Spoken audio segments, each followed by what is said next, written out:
was very cold in Dallas. We had, woke up yesterday and there literally, the ice was covering the windows on the inside. Yeah. And it was like, I was sleeping in the bed next to the windows and I was warm, but like, like when we were packing stuff, like everything was cold, like that side of the room was cold. So I opened up the blinds in the morning. Oh yeah, thick ice on the inside. And they had snow and, oh, they were freaking out. So I asked the Uber driver, mistake.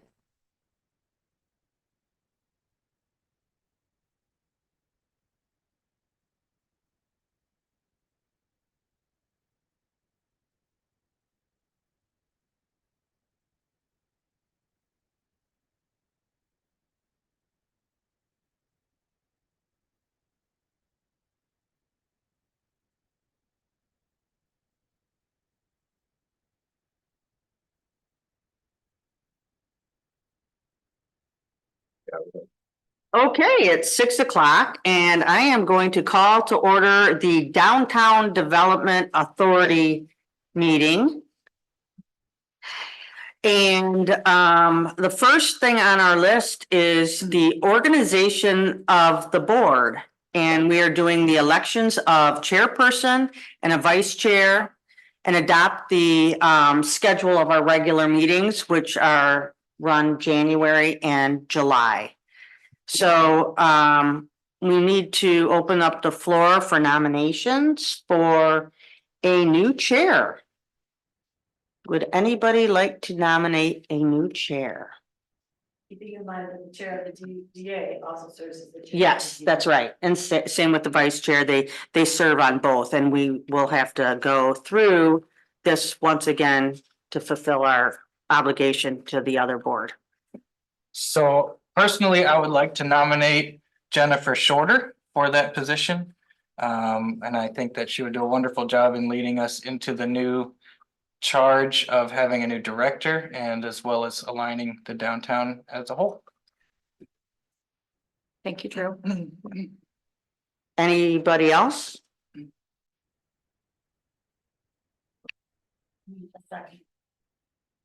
Pardon? Second. Yeah, oh, I didn't hear your second. You second that? Okay, okay, sorry, okay. All in favor for Jennifer to be the chair of the DDA board? All opposed? All right. I tell you, this is not my forte. I thought we were gonna do comment first. I want to see how Jennifer developed. Oh, she doesn't get a comment. Fine.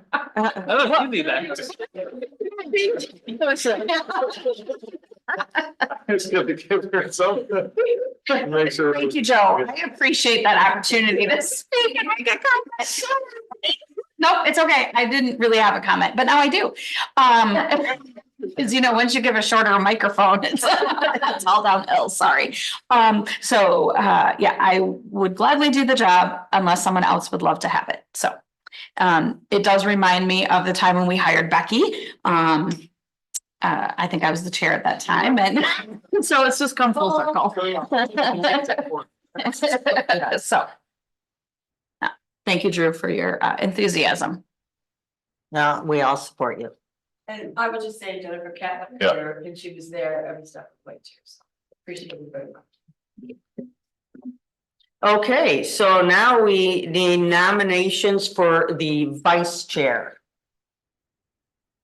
And they would serve on this board and the downtown management board.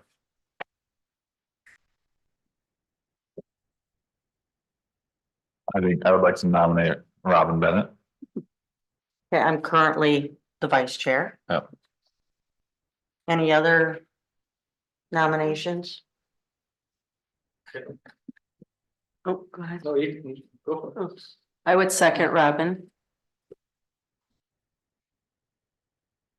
I have no comments. Anybody else?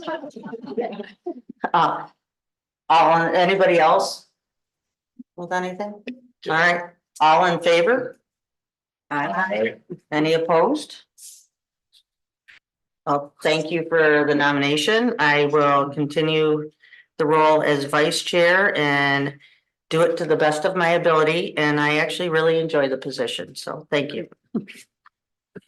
All right, now we are going to move, oh wait, we actually have to adopt the schedule of the regular meetings, which are always run January and July. Would everybody like to keep it that way? But can I get a second on that? Okay. Okay, all in favor? Aye. Opposed? All right, we'll keep those for January and July. So you made the motion? So, just- What's it? Yes. Cool. Sorry, I told her, I'm on No, you're limited fine. sleep, sorry. You're doing great.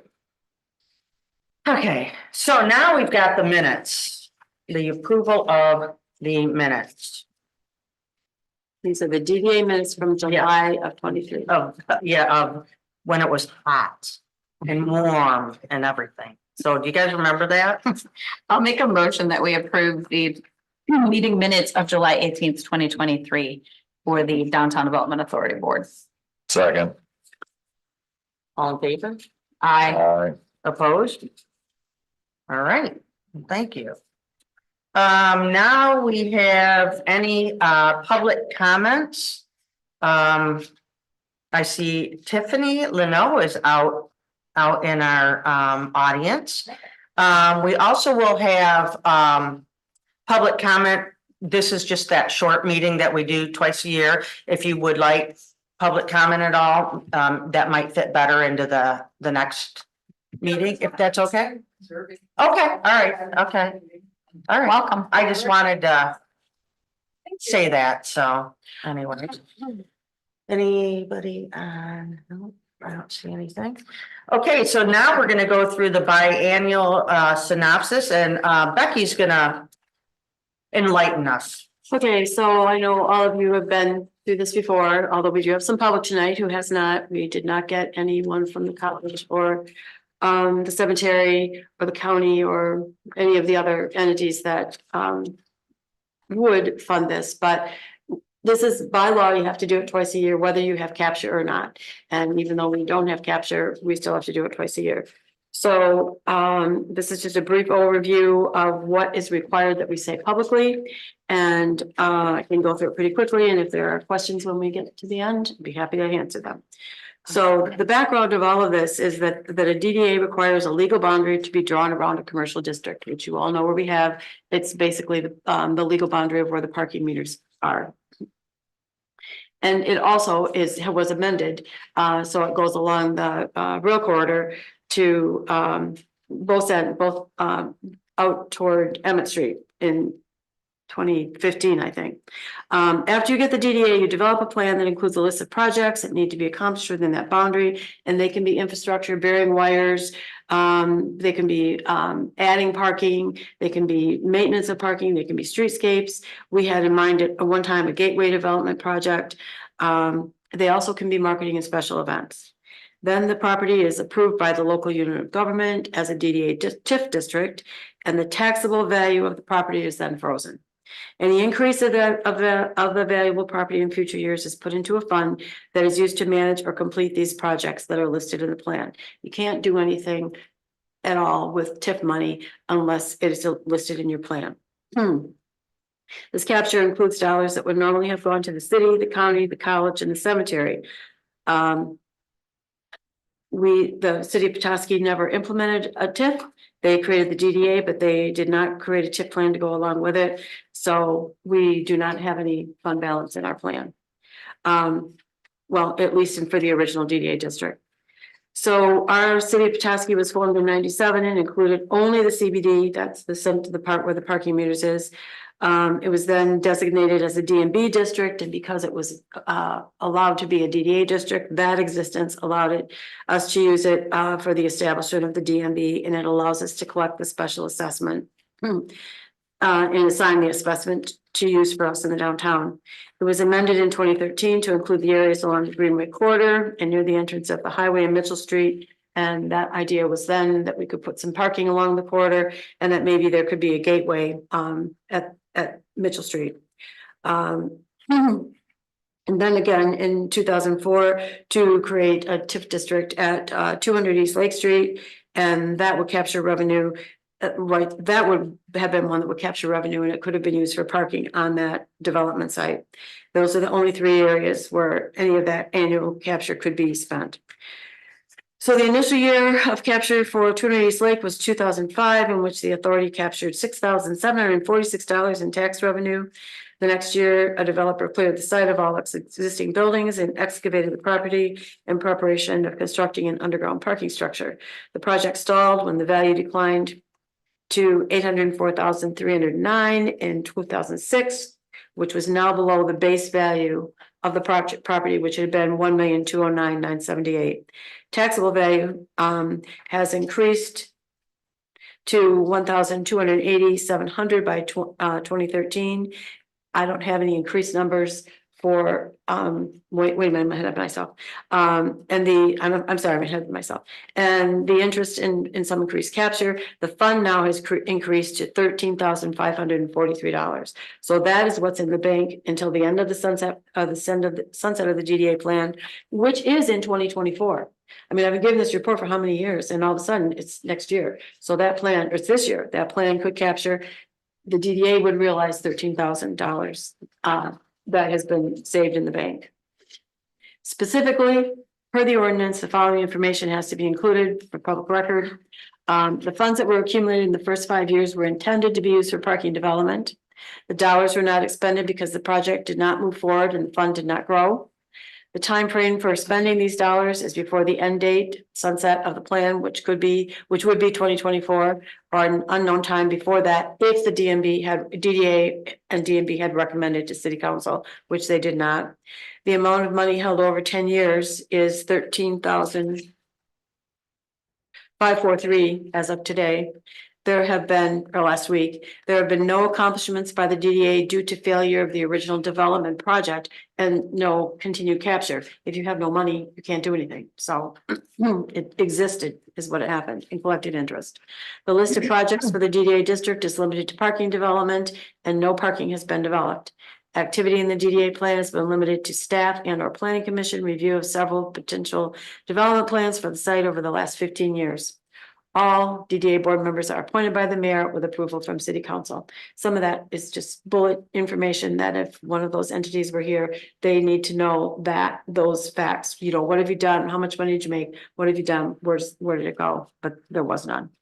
And this will be posted on the city website as well, and the state will follow through and look at it. Looks like we have another public. The current members of the DDA and their expiration terms are Jennifer Shorter in 26, Joe Keaty in 24. All of these are December dates. Drew Smith in 25, Megan in 24, Gary Albert in 25, Marnie Usay in 26, Robin Bennett in 27, and John Murphy is a member. He's the mayor by title.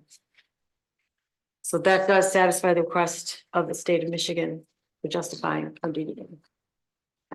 Okay. Well, that's all we have for our DDA meeting, and so we will adjourn at 12 after 6. Okay.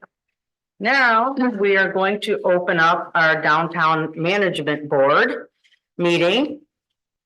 And we have to, for reasons stated in our bylaws, go through the election process again.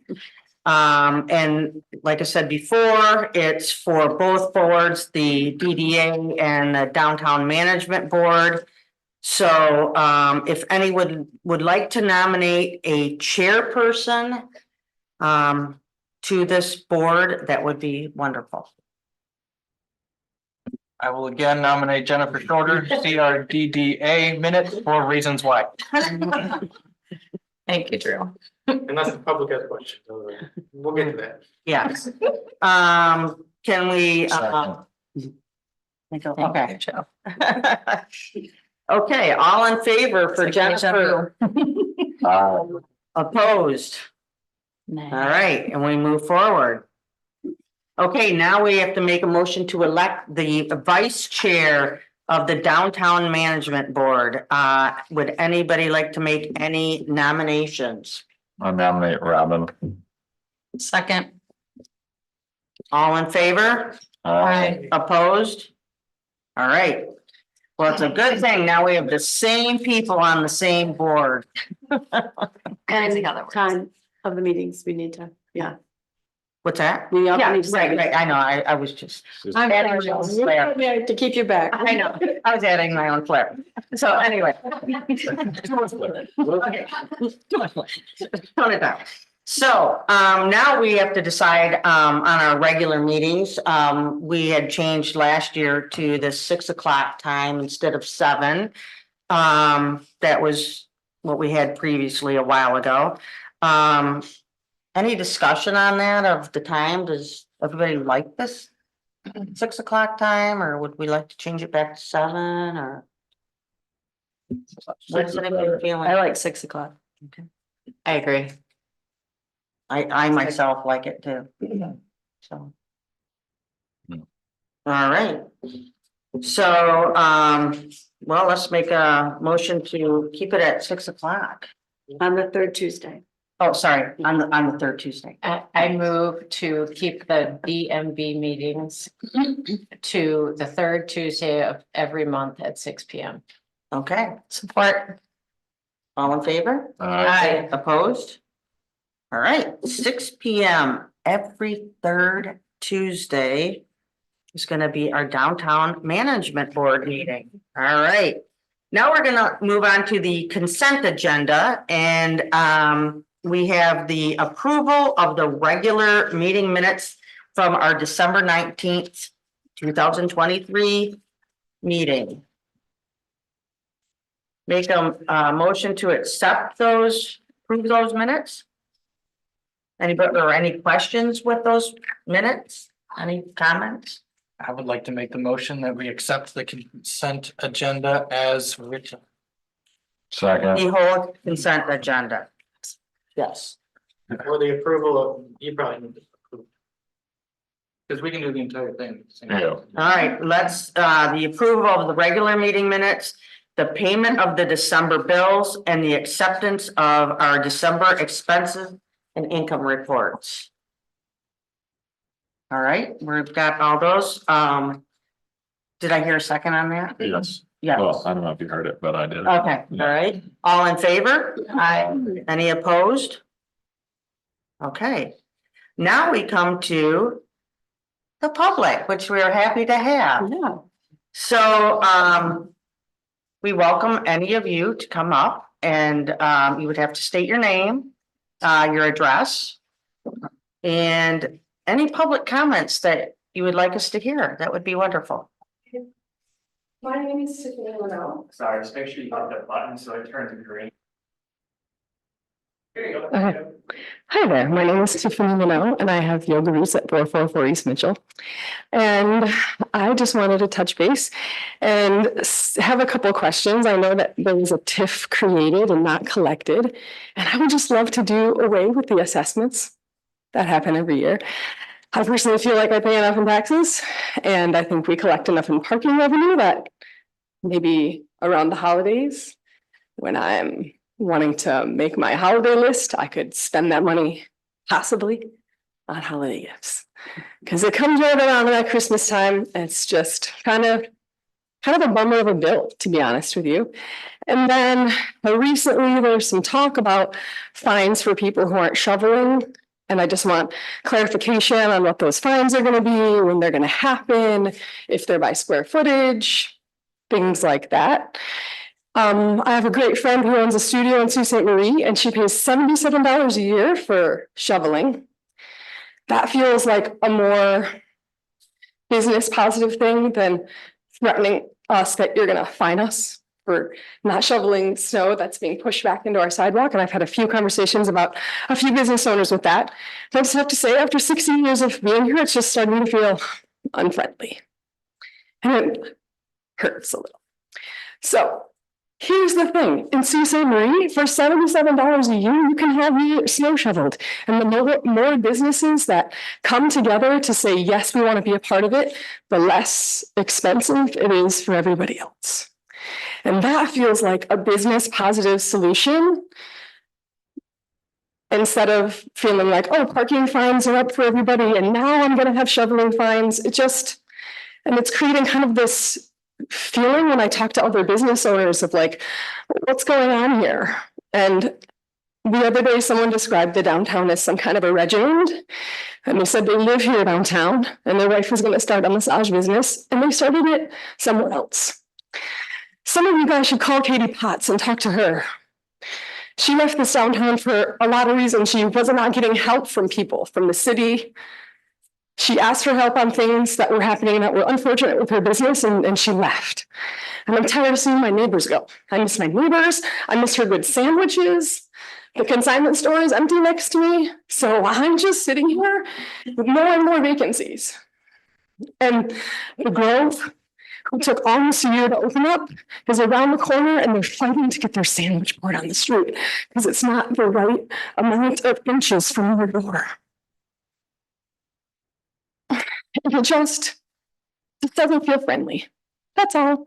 And I just want it to feel good and I want it to feel friendly and I would love some business positive solutions. I don't want to worry that I'm going to be fined for not shoveling because if you want me to be totally honest, I've never shoveled the front. I shovel 1,600 square feet out back. I shovel my own personal driveway. I clear my car. Sometimes I'm working all day. Yep, I can hire a subcontractor to come and shovel for me. But honestly, it's just sort of like these things that stack. And I don't want to go to both of the coffee shops downtown and have conversations with other business owners where we just feel like it just doesn't feel good. So that's where I'm at. I'd love to see all the money that's set aside for a parking structure that's unnecessary. Put into whatever fund for the events, for whatever reason I'm paying that. I know that $350 every December probably doesn't feel like anything to Bob Berg or Chris Redding, but I'm gonna work really hard to be one woman owning a business downtown. And I think that feels ridiculous, that's all. After the thousands of dollars I pay in taxes, I just don't think it's necessary. I've called Sheboygan, Charlevoix, Traverse City, Mackinac City, and there's no other downtown that is giving extra assessments to their businesses. We have Bay Harbor money. We're rich, you guys. We have a big budget. I'm not feeling the vibe on the extra assessment. I would love for it to disappear. I don't care how many meetings I have to sit here. I don't care if I have to look at budgets with you guys. I don't care if I have to yell and say, well, elect me for that thing, and I'll sit here and we'll figure it out. Because I just want business-friendly solutions. I don't want to be afraid I'm going to get fines for not shoveling. I would love to just find positive solutions. And that's all. And probably it's my fault because I've been head down, busting my hump for 16 years and not really paying attention too much what's going on me, around me. And I'm just going to start paying attention more and start showing up more. And I'm just love for you to take that TIF that's been created that we haven't used and use it. I also love to see street music and some cool things. Because I went to Blaine City one day, just out of the blue on a Friday night, and I walked through their town, which was full of streets, and I got a piece of pizza, and there were popsicles for kids, and it was pretty cool to see that. And I just don't know where that is in our town. I think we tried it, and I miss it. And that's all I have to say. Thank you for hearing me.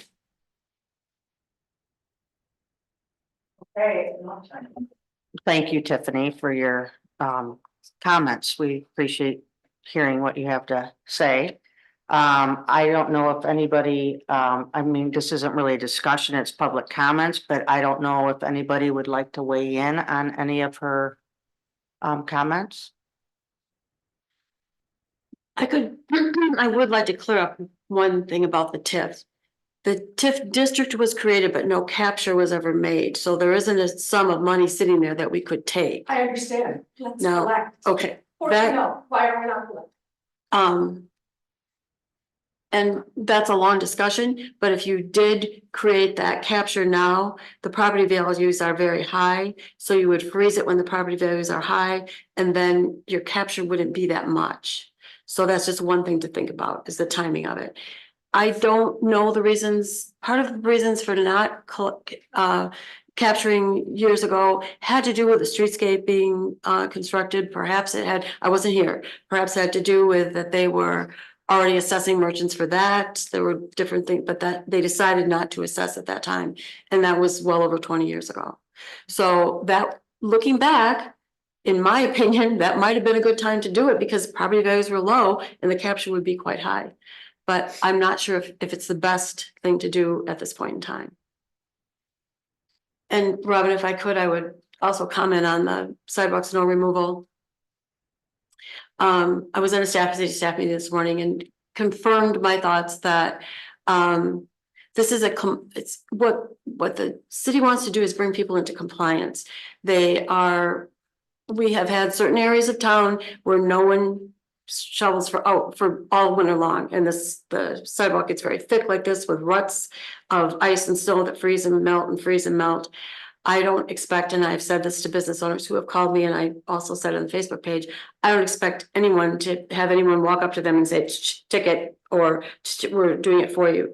This will be an educational process. It will be visits from, by complaint, things handled by complaint, visits from the ordinance officer saying, hey, this is how we need to do it. This is good for all of us. And this is your warning, and let's talk it over so you're clear on the ordinance. It's not going to be someone just out there and stick it in your door. That's not how it's going to be. So I don't want people to be living in fear of that happening to them, because that's just not the case. It's not a business positive solution. It just doesn't feel helpful. Well, I don't know how they do it for $77 in the Sioux, but I do know that we do it through our parking fund here, and we do it with a contractor, and we take care of it ourselves. And I think we do quite a good job with the contractor. Now, we can't shovel out people's front doorways.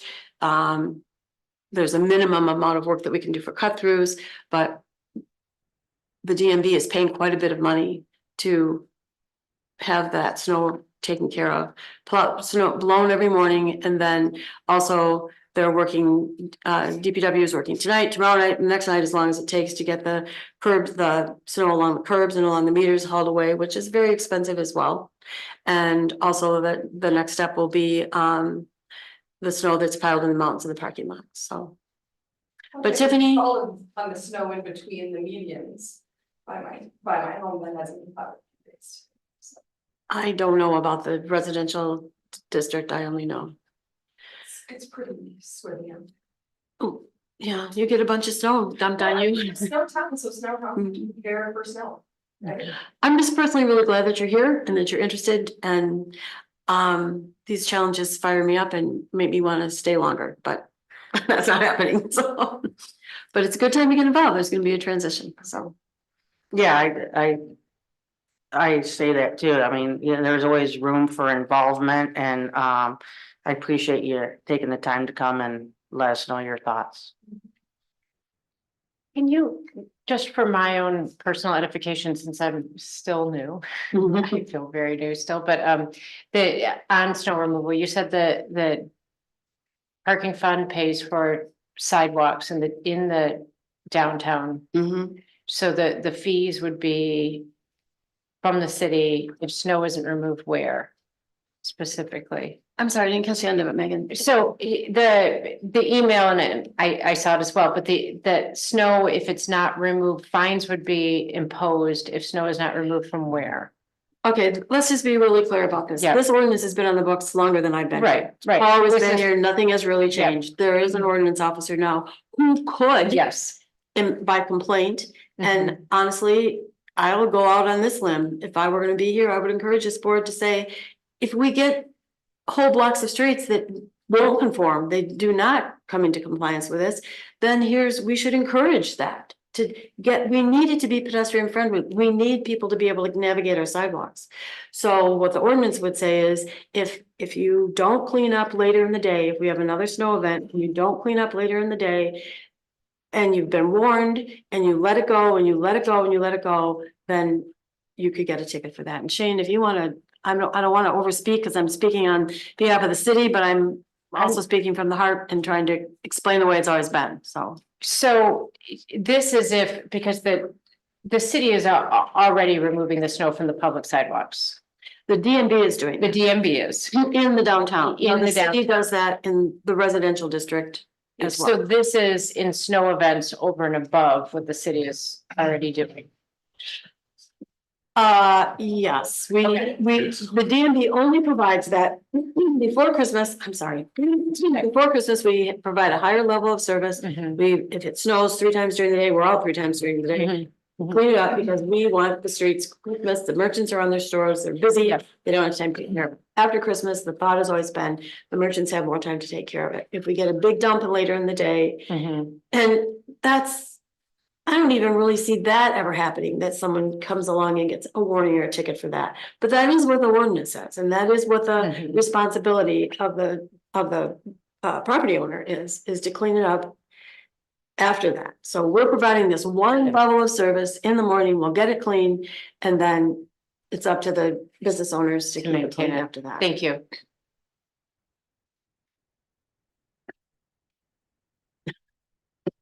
Just piggybacking on what Becky said, she's correct. We're just seeking compliance. We're not actively going out. And this is beyond even snow removal on any code enforcement issue.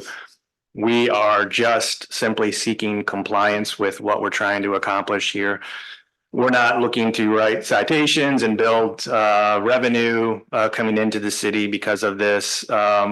If, as Becky mentioned, if we have some vacancies that are not being addressed, I would hope that as business owners, you're kind of policing yourselves, lean on one another, like, why isn't this person taking care of this? And maybe, you know, from pedestrian friendliness, I personally don't encourage folks to have to walk through snow and then go into your business. I think that creates more work for each of you to do cleanup as well. So I think common sense approach is I'm going to clean off in front of my stoop area, so I don't have those things tracking into my business. So we're not going to be spending time walking down the streets of downtown, you know, with a pencil and red pen, doing active enforcement.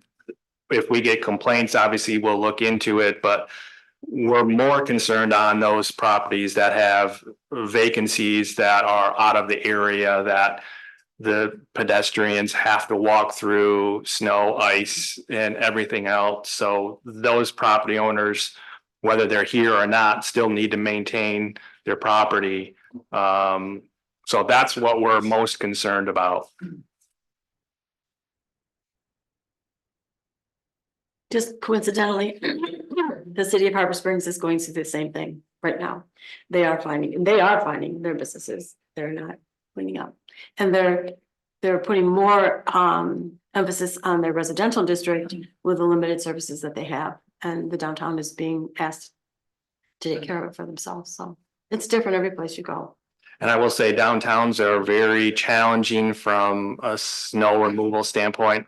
I think it looks wonderful. I think this is in northern Michigan. I think snow is part of what we all expect. But at some point, and I've worked in other communities where they want that snow out of there so people can move around without having to go around meters or have access into the sidewalk areas. And it is challenging. We started last night. We'll be on this the next couple nights, trying to remove it for the next event that comes in. So it's very costly to do that, but that's the expectation. So. Okay, I hope you glean some insight from that. Yeah, that's helpful, and just to clear whatever the fine structure would be, because that's something that other business owners would ask me if there was a. So that there's no corruption, if there is really gonna be fines, what the structure is, so people are clear on what that is. And again, the first thing we would do anyway on any violation is provide a notice, not any monetary fine, just say, hey, this is the part of our zoning or code that spells this out. We're going to give you a courtesy reminder that this is what we expect to do, but a simple fine is $50 a day. Not that, again, that we're looking to do that, but we're going to give a courtesy notice first before anything occurs after that. That structure's helpful. Yeah. A lot of business were like, what's going on here? Yeah. Because I don't have as much pushback in my space, but some people feel like it's this game of back and forth and so. We have two other guests. Would anybody else like to approach? Hi, good evening. My name is Brooke Blanchard. I'm a nurse with Copper Aesthetics downtown. And my intention tonight is to just offer a little bit of clarity around parking. I know parking has been a bone of contention in Petoskey for a while. My worry is that if I'm not expressing what my patients and friends and family coming to visit are experiencing, that it's a little bit of a bystander effect and therefore voices aren't being heard. I do understand the importance of the parking and the revenue, and it beautifies downtown. However, in the past couple of years, I'm really noticing a lot more animosity regarding parking. It's potentiating, I believe, a very unwelcoming environment. I've had several friends, family, patients that prefer not to come downtown and they can go somewhere like Wayne City or Charlevoix in the winter and not have to pay for parking. I'm hearing a lot of this is how it's always been, and I understand there's certain bylaws and ordinances and things that would have to go into motion to be changed. However, my point being, sometimes I feel like sacred cows are in place because that's just what they are, sacred cows. And do we have an opportunity together to present a different model for parking where we're still creating revenue for the beautiful decorations downtown, but still honoring a really friendly environment that's really welcoming. That's really all I have to say. Thank you for hearing.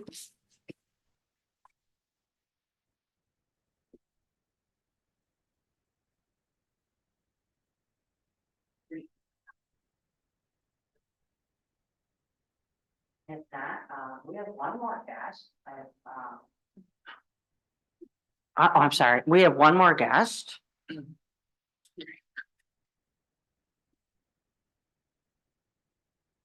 Hello, downtown management board, Lindsay Walker, 1312 Emmett Street.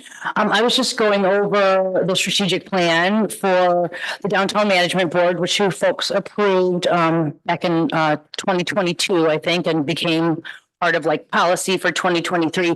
I just would like to see a renewed focus and effort on addressing chronic vacancies, particularly Petoskey land and cattle, and doing an assessment of how many buildings said person owns and how long those units have been vacant, all the units that said person owns, and then some kind of follow-up conversation, or how can we figure out how to address those chronic vacancies? And I don't know if it's a conversation or if it's like a community organizing strategy would be to determine who the decision maker is and influence the decision maker in every way you can possibly influence that person. But I'm not sure if that decision maker or Petoskey Land and Cattle or Chris Redding specifically has anybody that influences him. There has to be some reason that a business owner or a developer can maintain vacancies because they're either getting a tax write-off somewhere. Otherwise, I don't understand how you could own a building but not rent it and still be a capitalist or making money in this society. So, and then I know that we don't want to be punitive. So there's plenty of carrots and incentives for him to fill it out, and maybe social pressure, but there's no like punitive stick, and there isn't a way to levy fines against a person in particular for chronic vacancies. So I know that legally maybe we're a little bit limited in what we can do, but I would be hopeful that maybe there could be very hyper local solutions in relationship building with maybe his realtor, who's Jane Fisher at Gaslight Properties, or Lauren Hoffbauer, who maintains the properties for him, who's also a realtor, or some of the people that are actually renting those businesses that had somewhat success of permanence. Because the list of people who have been vacated or have not rented there is the list of people that have left his properties is pretty long. But I'm just wondering if we could do some kind of like creative, concentrated effort at addressing those downtown vacancies and Petoskey Land and Cattle in particular. Thank you, Lindsay. Well, Yeah, thank you. I do want to respond to that. Okay. I've spent 20 years dealing with Petoskey Land and Cattle. I've tried everything that I know. It breaks my heart that I couldn't do better.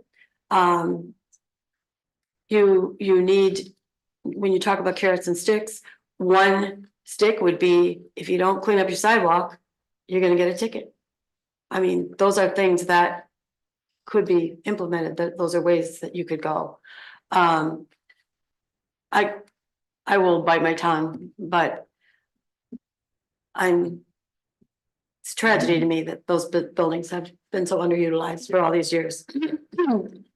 I will say, they are larger than the small boutique size building that most people want when they're looking to open a new store. They have more square footage than the buildings on Lake and Howard, and that makes them more difficult to rent. They are in a part of town that transitioned when the Kmart and Walmart were all built. That was Mitchell Street was the part of town where you went to shop for something when you needed it. And it wasn't when you went to shop for something because you wanted it. So those businesses are now all underneath the roof of a great big box. And in any way, if the big boxes have harmed downtown Petoskey, it's on Mitchell Street that happened. But nonetheless, there's been a lot of turnaround at the other end of Mitchell Street with Quiet Moose, the other buildings that have gone in there, the transition of the clothes post. We now have JCPenney, going to bring them great residential to the downtown. We're at a turning point. We do have the one landlord. We do have one. We do have the one landlord that is difficult to work with. So going forward, it's not like I haven't asked my cohorts and other communities. It's not like I haven't spent lots and lots of conversations. If I had a nickel for every time every hour I've been discussing why this has gone on so long, I don't have the answer. I mean, I'm sorry about that. I have a question. So with the new ordinance, director or whatever the title is, does the, land and cattle, have any other, do they break a lot of other ordinances that would be in place, like, keeping up the building facades, or are there other things besides something in front of snow? I'd like to jump in a little bit before Shane, but we do operate in the city of Petoskey, correct me if I'm wrong, that it's a complaint-based system. So I think overall, I would like to make the comment of, it's wonderful that everyone's bringing these things to everyone's attention. That's what this board is for. No one would be on this board if they didn't care about our downtown, about growing and things like that. So thank you for taking the time to make those comments first and foremost. But it is a complaint driven system for a lot of these ordinance enforcement, if I'm not mistaken on that. So if there are things that we now have a new medium, I think that if there's observations of neighbors or observations in the downtown of ways that need to be improved, that there is now a vehicle in which to make that known, other than just bringing it to our board, if that makes sense. So and if there's a different way to do that, we want to hear those things, obviously, but bring that to the proper people. If there are those, I guess that's my response to Robin is, I don't know if there are a lot. Yeah, I don't know either. I was kind of asking. If those exist, let's call them out. Can I also add on to the question for Shane? Remind me exactly what happened when we talked about a special assessment and having a tiered system for vacant properties. Remember that discussion? Was that, well, I forget what happened. I think there was remind me what happened. Yeah, there was just some legal guidance that was not recommended Sure. to move in that direction. Okay. Thank you. Lindsay, turn right, there you go. Lindsay Walker from 8 Street. International Property Code Maintenance violations, and anybody's welcome to file one of those online on the city's website. You can do so anonymously as well. So I would think that that would be the one avenue, and that could be for residential, commercial, downtown, the central business district, anywhere. If there's a building that's like not being maintained, or the ceiling is leaking water and collecting in a pail on the floor of 411 445 Mitchell Street, or if Petoskey Cheese is like, you know what, I can't handle another winter or summer without air conditioning, or winter without heat, or refrigeration in my cheese shop. I mean, those are absolutely fileable, and anybody can do those. I know when I talked to Katie Potts about that originally, she was like, why would I shoot myself in the foot with my landlord and file an international property code maintenance violation against him? I'm like, well, anybody can do it. I can do it on behalf of you, like, or not. She's like, I just want to have like a good relationship with my landlord, and I want to get out of here, and I want to be able to transition to a new business location without having my electricity go, or whatever kind of repercussion she was feeling like it wasn't a safe means of like reporting her landlord. So I do know that that's available, and maybe that's the best means for just systematically reporting. And you could file 50 international property code maintenance violations for each individual structure that he owns. I mean, that's entirely within the auspice of how we can report those things. So I mean, maybe that's just the best bet, and we just let everybody know that that's the way that we do it. So file many international property code maintenance violations for 445. All right, any other comments? Okay, well, thank you all for coming. We appreciate that. It's nice to hear from community members, really is. All right, on to new business. We have to approve the appointments to committees. Okay. Okay, thank you. We can be complicated, but that's all we are. We have two with Ben's retirement from the board. We have replaced him as chair now, so we have a new chair. This will be both one at a time. Target committee is made up of the chair, the vice chair, two board members. And the reason for that was to get as many board members on the committee as possible without getting a quorum. So there were a total of four board members on the committee and one member at large. The member at large is David Meeting, who's done a fantastic job for chapter 30. He's been the inception of putting a board member of a member at large.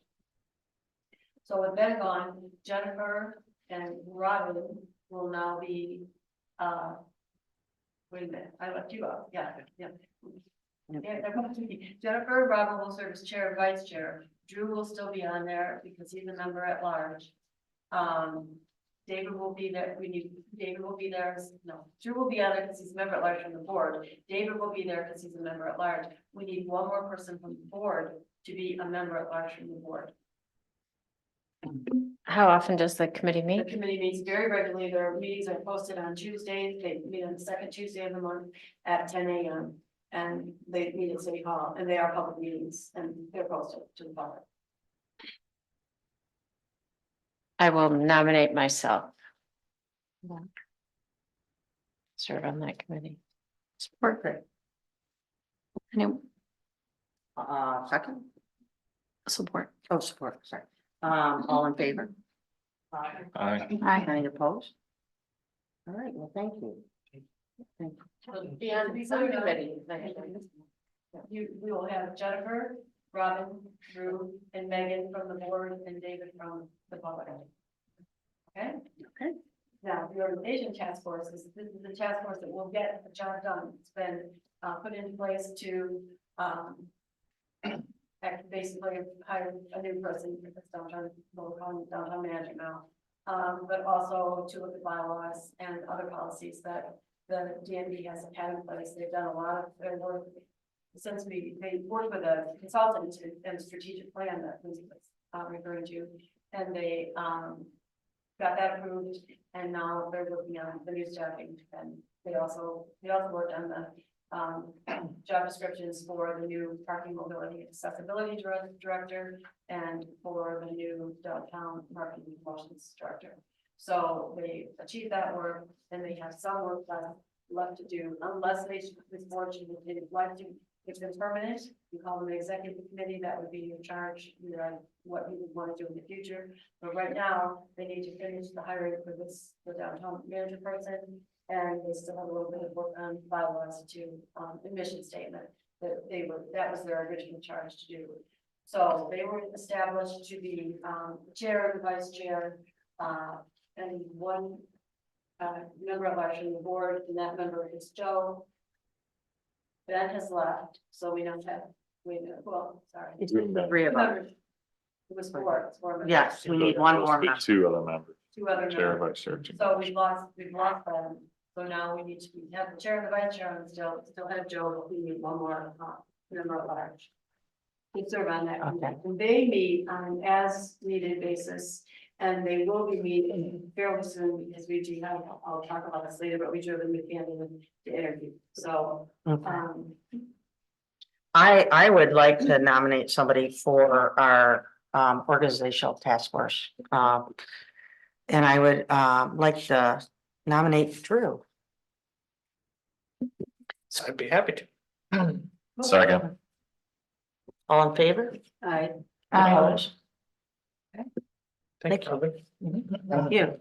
so we won't miss them very much, but we got Jennifer, Robin, Joe, and Drew, and I'll be in touch. Thank you. Okay, now we're gonna discuss and approve title sponsorship policy for our downtown Petoskey holiday parade. Okay, now, we had the marketing committee, met recently, and they did put this draft together, and we got it in the packet tonight. Just a little background, and we never took title sponsorships, businesses until, and I should have the year, maybe you probably don't know either of you, but Stafford's, we approached, the DMB approached Stafford's and said, how would you like to be the title sponsor of the downtown Petoskey Holiday Parade? And we graciously did sponsor for many, many years. And have not sponsored in the last couple of years. Now we have another business that is approaching the DMB and they're asking about title sponsorship. There have been some other, we've kind of, all the time I was talking, that was off. Okay, we all have to watch each other. Hear you. We have, hopefully, my voice is still so. There could be some other sponsorship opportunities for businesses coming forward in the future. But the marketing committee, because this one is coming up, decided to look at this one right now. And because this business is coming to us, they feel like and I support this, that the opportunity to sponsor the holiday parade should be given out to all of downtown. And that it should be done in RFP fashion and everybody should respond. So I would be happy to go over these, the process that this is a draft policy, and the idea tonight is for you all to discuss it and hopefully approve it. And then we can go on with seeking a sponsorship for the holiday parade. Keeping in mind that the Rotary has been involved in this conversation to a degree. They are now managing the parade for us, and we are still helping, but they're doing the major oversight and the major lift of the work on it. You also have the committee meeting notes that were in your packet. I'm not going to go over those, but I will go over the process that they had set aside. And I'm going to basically read this to you, but the sponsorship opportunity will be promoted through social media and to chamber membership beginning in January of every year. The reason to do this is because we want to have the sponsor's name attached to it. So when we print the shopping map, it's on the shopping map. When we update the podiums in town, it's on that. It's part of the benefit that they got for being the title sponsor. All applications for title sponsorship must be received by March 15th of the sponsorship year. That means that they can come to this board, the board can approve them, or they can go to the marketing committee and there'll be time to go to this board. The board can approve them before things are printed. Their applications will be reviewed by the marketing committee, and then they'll recommend to the DMB for approval at the April meeting. Cost of the sponsorship will be $5,000, and we would not want to receive that check by May 10th. In something that is this momentous as giving a title sponsorship, you don't want to have to worry about, are you gonna get it? Which, you know, we always give credit, I guess, on the shopping map ads, even the ice sculptures, but this one we would collect by May 10th. And the sponsor would make the checks to the Rotary, because we're now giving the Rotary $3,000. And if they can give that directly to the Rotary, then they have charitable tax purposes. The Rotary will then use $2,000 for the parade expenses and pay themselves the other $3,000. So this should make the parade a higher quality parade, because there's $2,000 of cash there to look for other floats, look for other events, look for other things that you can put into the parade, and take care of that management fee that we've been paying them. And then we will no longer, we'll discontinue the $3,000 that we've been giving to them. So there was a kind of a guidelines for qualified sponsors. The marketing committee said they should be locally owned, not franchises. They should have a brick and mortar presence in the Petoskey area. They didn't say the downtown area, but in the Petoskey area. And if they're not located in downtown, they should demonstrate that they are family and community based. And they will give priority to businesses that can demonstrate that they have marketing abilities that will increase attendance and improve the reputation of the parade. In other words, if you have someone who comes to you with a large social media machine of their own, and we can partner with them to let the public know we got a parade in downtown, that will be an added attraction. If somebody comes and, well, yeah, my store manager does Facebook sometimes, you know, that's the kind of way that the committee would weigh it. In return, the sponsor would receive tagline attached to the parade name, as in Downtown Petoskey Holiday Parade, sponsored by whoever. There would be a direct link to their website from the parade page of the downtown website. There'd be logo recognition on all posters and printed materials. Sponsorship tagline would be used in the Downtown Petoskey Holiday Parade calendar listing in the downtown shopping and in the downtown shopping map. So if you think of that flap on the shopping map where it says lists all of our events, it would say Downtown Petoskey Holiday Parade sponsored by, and they would get that line there. The same on the calendar that we did last year.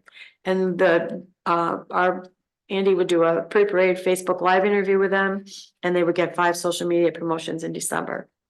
And in return, the DMB would receive this $5,000 payment, which would be made directly to Rotary, but it would pay for the management of the parade and would also pay for things to make the parade better. And they would also get parade marketing assistance. Now, Jennifer and Robin were at that meeting, the marketing committee meeting, if I left anything out. Yeah, no, I feel like we discussed that. I was just curious if there was a contingency for the DMB to pay the $3,000 if there was not a sponsor. If there's not a sponsor, then the DMB we've already in our budget this year included $3,000 to go to Rotary to manage the parade. We have not included any money for additions to the parade, Okay. any money to grow it. My only comment to that, as it's, I guess, minorly biased since we were former title sponsors. So with that little caveat in there, even though it really just forced me to wear different costumes throughout the years, just saying. Anyway, there was a lot of implicit and sometimes not stated responsibilities that the title sponsor held. And so I think that this does a nice job of highlighting a few of those. But from our time frame as title sponsor, there were certain responsibilities that we held, as in having to have, you know, particular floats or make sure that a particular element is either staffed or held together or whatever. We had a Santa Claus, we brought our Santa Claus, that sort of thing. I think that it would be helpful to, most of them are spelled out, but I do think with the blend of having the Rotary lead the charge and have a title sponsor, it's important for us to maybe have a little bit more of an outline of what we expect from Rotary and what we expect from this title sponsor. Because I think it needs to be a collaborative effort between us and Rotary for the organization in order for it to maintain its integrity of what the parade is, what it's, you know, stood for, and then and rebuild any of that momentum that we've had. But to have both elements of a title sponsor, but then Rotary's actually kind of organizing it, I think that we need to have that structure built in so that we don't have any questions about what the parade looks like, if that makes sense. Okay, I'm glad you brought that up. We need next steps with Rotary, and we did have a debriefing with Rotary. They only had one of their members on the parade committee there, but the next steps with Rotary are you're not gonna get that $3,000, just to be blunt, unless you have an MC, unless you have this, unless you have this, unless you have that. And that's all going to be stated ahead of time. They are happy to work that way because we moved the date. They've struggled terribly, they say, because it's the Saturday after Thanksgiving and they just can't get anyone there and blah, blah, blah. When we met with their representative, she was, oh, this old fashioned phrase, high as a kite, because, oh my gosh, it's gonna be, we could get so many people there and we can have this and we can do this and this. So they're already thinking in those terms about what they can do. And I understand what you're saying about how Stafford's, it became, they kind of wanted their Santa Claus in the parade and then it became their responsibility. Right. So those are things we It's- need, and any of those other that you can think of, that would be valuable. It would be, We could hammer those out and make sure that they're upfront. Yeah. well, I guess that's kind of why I wanted to give the caveat of it's a biased remark. Mhm. And it was not something that we could, you know, we just could not come up with at that time the ability to do those things from our staffing level because of the pandemic. Right. It was not something that we could continue to support through that time frame. So that's just why I think it's important that us as a board has that organization set really well with Rotary first, and then we are able to tell them a little bit more, this is what we want this sponsorship to look like, because I just don't want it to fall too much into the same sponsorship that we had, because it's gonna function a little bit differently with this new relationship with Mhm. Rotary. It's not bad. It's not, you know, I think it's actually for the long run of the parade, a really beneficial thing to have some partners there, instead of it just falling to one business owner or one entity downtown. There was, and I don't say any of that to say that we did more than any credit than we should get. There were, you know, everything, well, everything from the downtown is better when we all do it together. So that's a very important comment. And so I think that this collaborative approach could be good, but we do need to function as the advisory board to that and make sure that that structure's there so that there's no questions going forward of who's gonna do what, or the grand marshal would be another Right. good example. Just little tweaks that we want to make sure that we understand what the structure of the parade is. Okay, so we didn't talk about, we talked about there would be a float at the head of the parade that would, but I didn't put that in here, see, so. That needs to be added in here, so good catch. We didn't say there'd be the grand marshal. Right. There would be, when we talk to, when we lay out the parameters for Rotary, which will be in front of you next month. When we lay out those parameters, there will be, we want a grand marshal. And we would, but I neglected to put in there that the marketing committee said, one of the other things you get is you get a float in the parade at the head of the parade, a sponsorship float. So if you, and you can make a banner too. yeah, a banner with it, and we'll have the banner, you can have your people carry the banner, and, you know, we'll get you a Rotary or it's gotta be Rotary, you know? Or you can make your own float if you want to, but we'll also get you a convertible, if that's what you need to have, so. Where does, I will add that, and if you approve this tonight, it will include that. where does Rotary get, do they get their name on anything? For They running haven't it? really asked, but they might, Just see, if I were them, I would, yeah, I mean, then, Yeah. then the name gets a little long.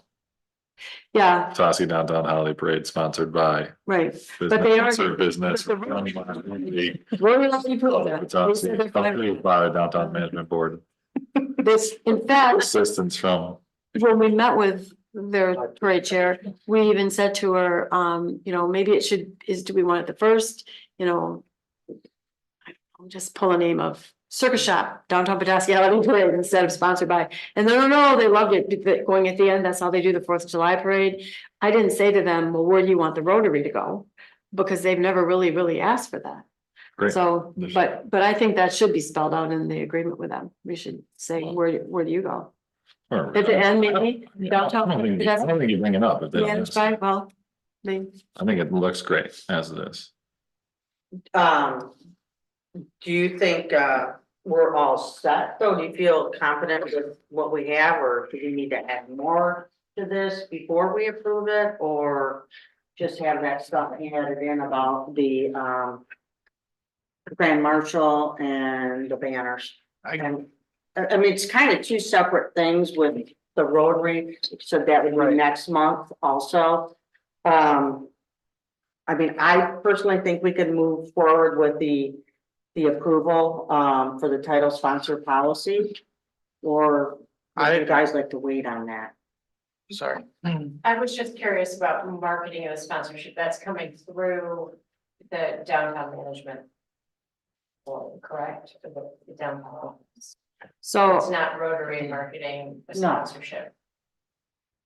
oh, no, that's coming through the downtown office, Okay. yes. Thanks. And hopefully the sponsor themselves, you know, Well, I that's. think she's saying marketing to get the sponsor, if I'm. Correct. Sorry. All of the Right. administration of, I'm sorry, all of the administration of the sponsorship is happening Yeah. with downtown management office, And, not. and we said in here, we do it through our MailChimp, our Facebook, all of our Got social it. media, and through the chamber with a huge list of, take out an ad maybe in their banner ad, want to be a sponsor, that kind of thing.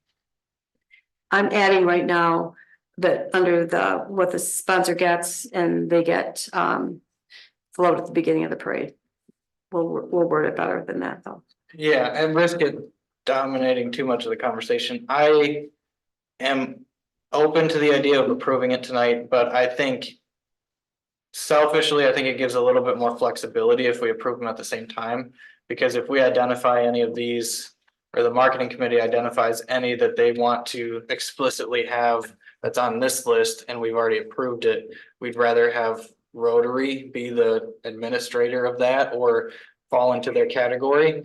Then, I mean, I guess maybe that's a question. Is there anything on this list that we would look at it and say, I think it's better to have let's call it the organizing entity of the parade, they held the responsibility of, is there anything on this list that we would want to remove from that and add to Rotary for next week's approval? Or excuse Next me, month. Next month, yeah.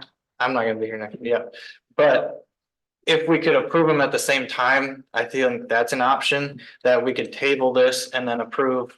Then we'd have them side by side to say like, this is what it would look to have a title sponsor, this is what it would look to have a organizing entity. What, I mean, I don't know what you. Great idea. It does back us up against the clock to get this out there. That's all. I would second that if we want this by March 15, we're not giving a whole lot of time. And maybe we look for it as a modification for the following year, just. If we don't get. Yeah, I kind of see where Drew's coming from too, though, because if, certain things are said by the Rotary, you only had the one person at that meeting. Something that they bring up might change how we do some of this. I don't know, I do agree with the time clock, but I also see what you're saying. But but then again, we could, modify that at a later time too. I would love it if Drew could be a special guest at that marketing committee meeting where we put the. That's a great idea. Yeah. I really want Angie, but I'll, Well, you know what? You can bring her too. I shouldn't have said that, yeah. I will. She would be great to have. She would. She Yeah. would. That, I mean, Volunteer. it was a collaborative effort from us. So we were one organization for that sponsorship. Mhm. So when we break these things apart, it's not a bad thing because I think that it helps for the growth of the parade. But from I think the organization is very important from the DMB as we bring on more of these collaborative efforts. That's great for the downtown, but we want to make sure that it looks right. So, so I can be talked into it, Megan, absolutely. And I'm also excited, as I know Sunrise Rotary is, about the fact that the date has been changed. It's no longer a night parade, which I think Yeah. logistically is just that much more challenging on all levels, so. It was challenging for us, so I don't mean to keep having, but yes, Right. that was a good change overall Mhm. from a long time, so. Anyway, I'll turn my mic off. So I'm getting mixed reviews if we want to move forward tonight or if we want to table this till next month. I think my thinking, I think if we just move forward and we have a little bit of guidance from our veteran float company, team, crew members. I think we can make it happen because we wanna get this. Most importantly, I think we wanna get the sponsorship filled. And if we don't do it now, and those are our deadlines, and if that's I guess if the deadlines for the print calendar. The March All is of that. the reason that Right. it's that. And also the, And shopping. marketing and showing that. So maybe I would make a motion to approve this with Okay. the changes we talked about and some discussion at the marketing level. Small minor changes. I don't know if I can make a very fluid motion like that. Or not, but I'm gonna do it anyways. Motion away. Any other comment? I second Joe's motion. Okay, well, let's take a vote. All in favor to pass the title sponsorship policy for our downtown Petoskey Holiday Parade? All those in favor say aye. Opposed? Okay, thank you so much. All right, now we have, well, I do want to say one thing, before we move on. With this marketing committee, are we in need of other members to that committee? That's a question. Well, I mean, there's that's come up currently it's Jennifer, Robin and Becky. Becky, so, There are, guidelines that go along with that. We ask that someone have an extensive background in marketing, own their own business, or be appointed be a marketing person for someone who owns their own business. I'm trying to think of, I think that pretty much, I can't recite a chapter and verse, Okay. but I think those are the. well, and I also thought, that'd be good for our guests to hear too. Because they obviously care about the downtown, so just note that there's always room on committees, so I just want to put that out there. All right, so let's move on to the report by the Downtown Management Board committees, which is once again Becky. It's gonna be short this month. I'm not gonna go on and on and on. First of all, parking committee would be reporting. April did not come tonight. The parking committee did not have a quorum, so they did not have a meeting in January. I can fill in just a few of she's been cleaning, reorganizing the office. Doesn't look like I ever lived there. They did talk about this barnacle that, has been talking about here. And the first step will be for the parking committee to authorize the use of that or recommend the use of that. And then it would go to the DMB to recommend the use of it. And then it would go to city council. So that will be coming up. That will be the big thing on the agenda for the February meeting of the parking committee. And of course, Andy is not here tonight because she's home nursing her baby. And I'm sure you've all seen the pictures, and he's just a pumpkin and she's very, very happy. And she's off for 2. She'll be back March 1st, March 2nd, March 3rd, right around in there. So I did want to spend just a little bit of time talking to you about the design committee and their facade grant program. We did have $50,000 in the budget for that this year. It didn't all get spent last year. It's been not as popular in the last few years as it was at the very beginning. And even during COVID, we we approved several projects that were not necessarily fitting the guidelines 150%. They were more maintenance related.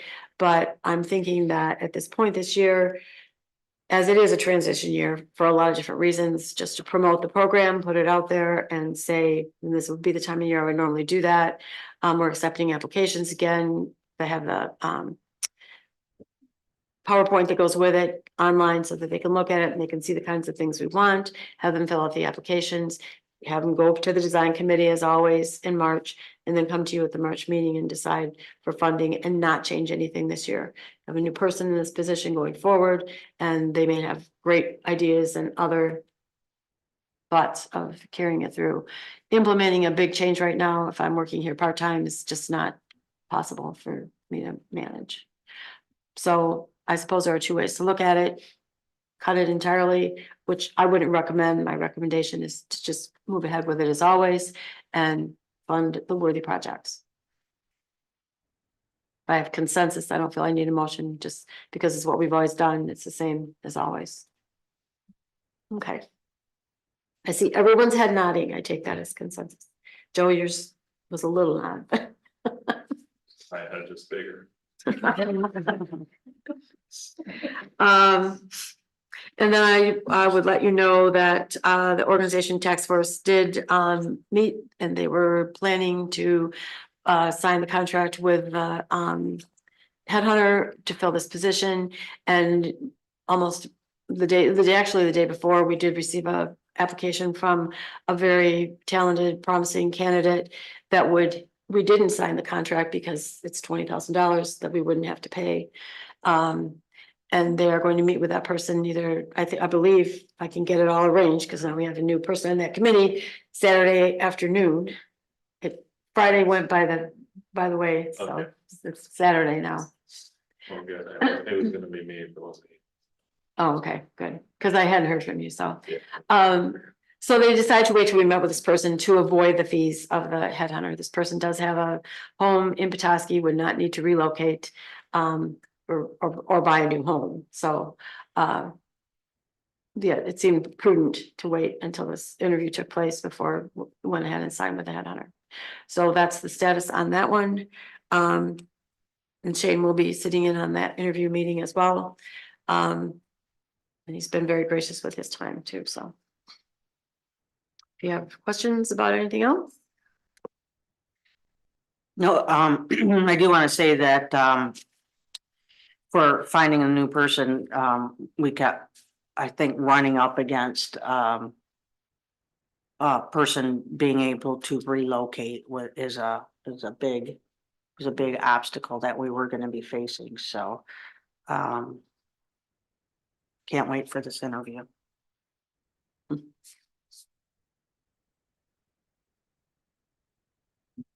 Anything else?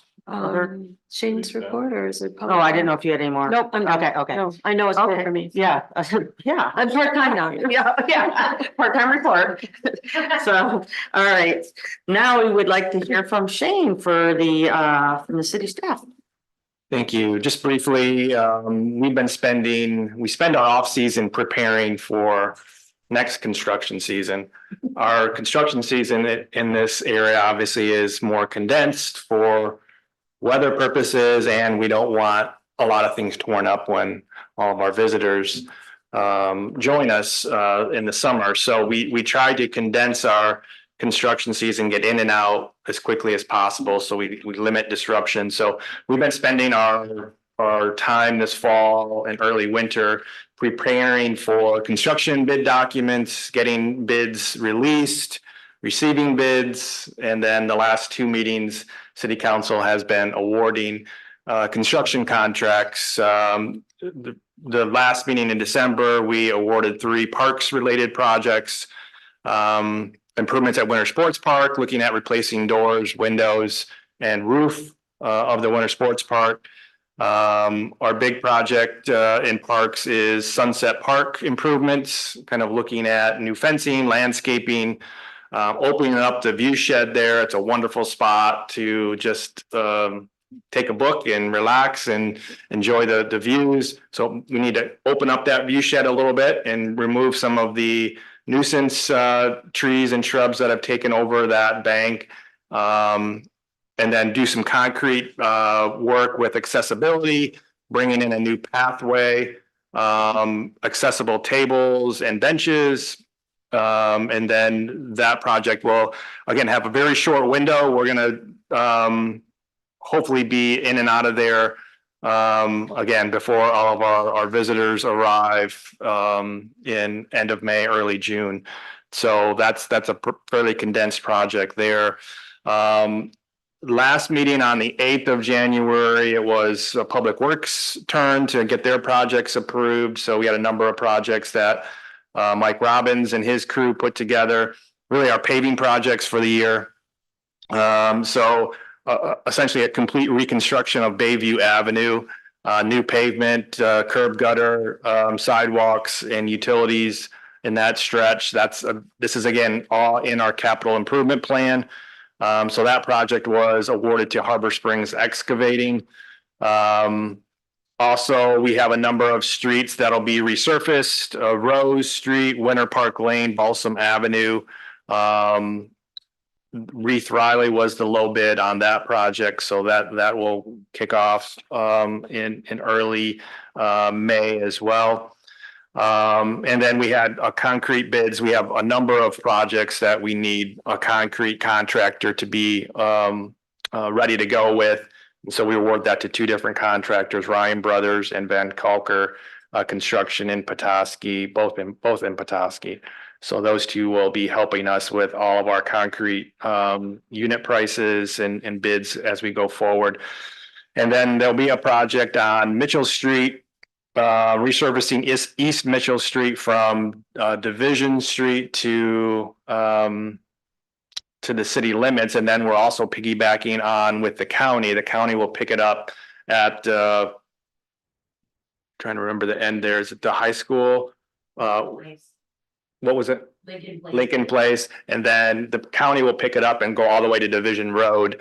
So essentially Division Street in the city to Division Road in Bear Creek Township in the county, helping, we'll be kind of doing all one MDOT project construction contract. So that shows good partnership with us, Emmett County and Bear Creek Township. So that will be, again, a very condensed time frame. We're scheduled to begin on June 10th. And the project needs to be complete by the July 1st. So in and out before the holiday weekend.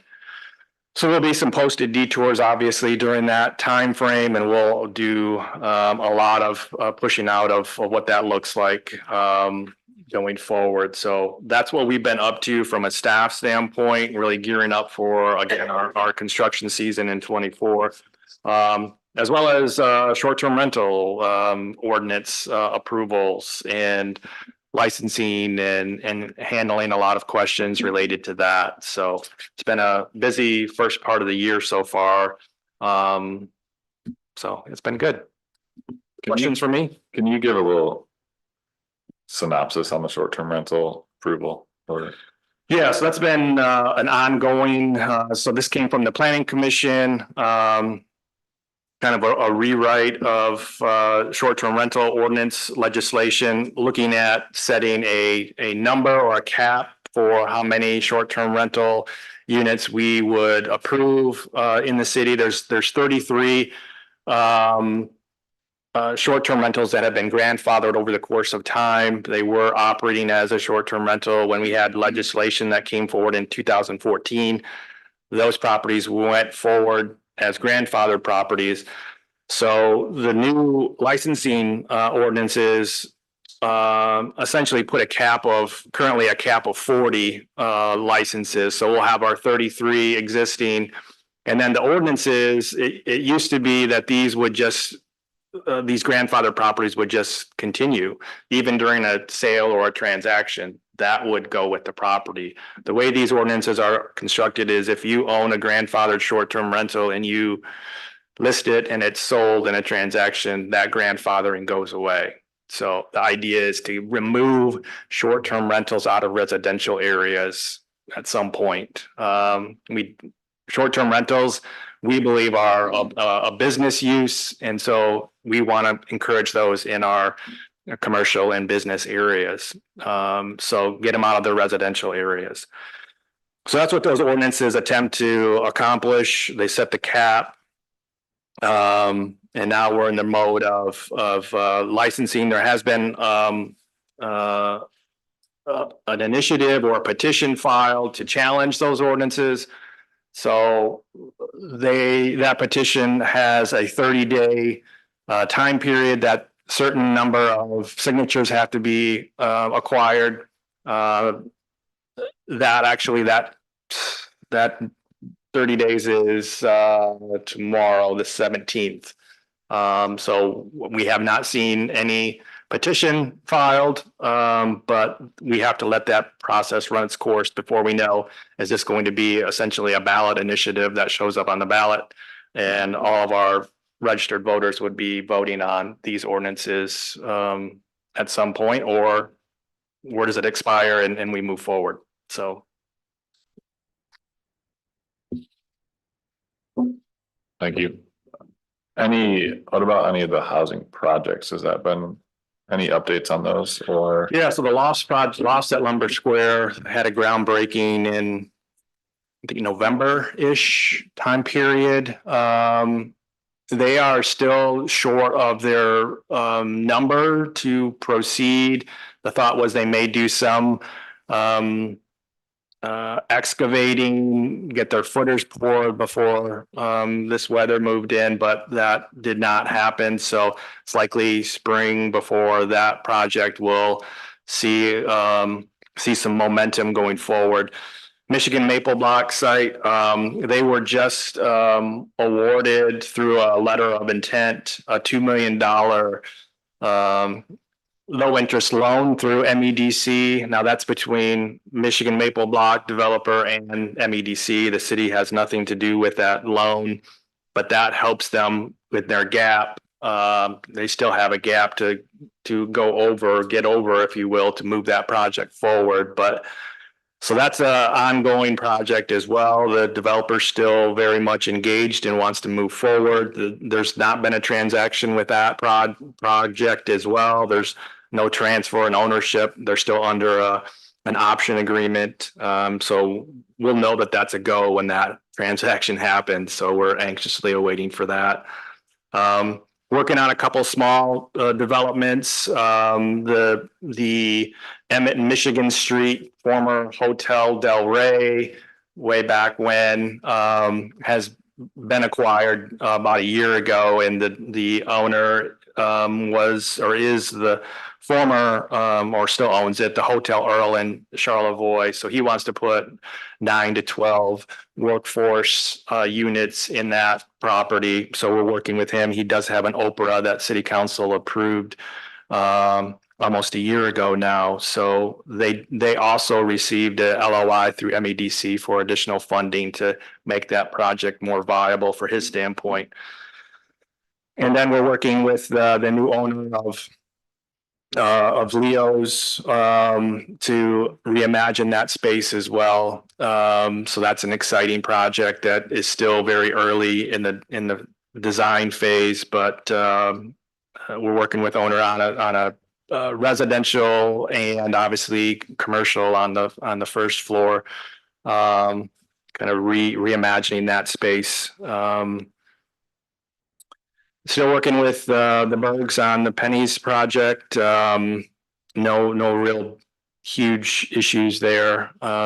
Just some challenges with labor and things like that. But we've worked pretty collaboratively with him and his ownership, or his group, his contractors, trying to move that project forward. We've done a lot of work in the alley, preparing utilities, both electric and water, sewer, preparing for that development. So a lot of things percolating out there, a lot of things moving, and we're trying to always put our best foot forward. I know Planning Commission meets tomorrow. They're looking to do.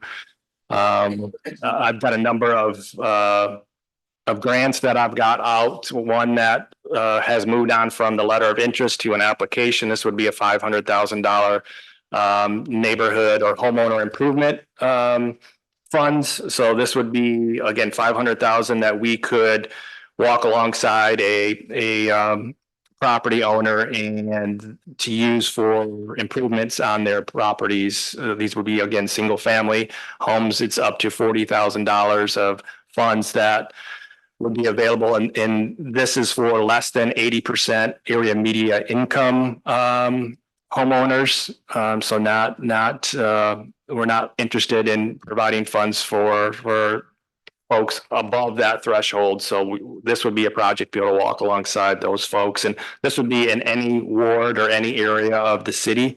It's not designated to one specific ward, so anyone can participate. So we're working on that application right now. We have not been awarded the funds, but we're moving toward that direction. And then I just submitted one today for $50,000 to help us look at our zoning ordinance and really look at how we can amend our zoning ordinances to become more housing friendly.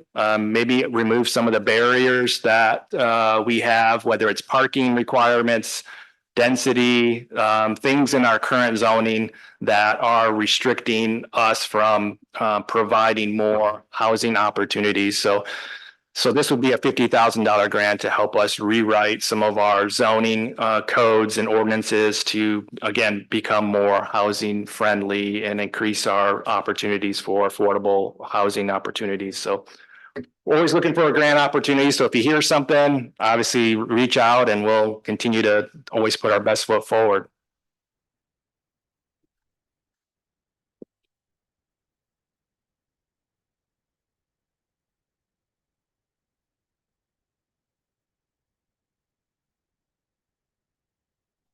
I'll make a motion for adjournment. Oh, I'm sorry. Sorry. I was just done. Second.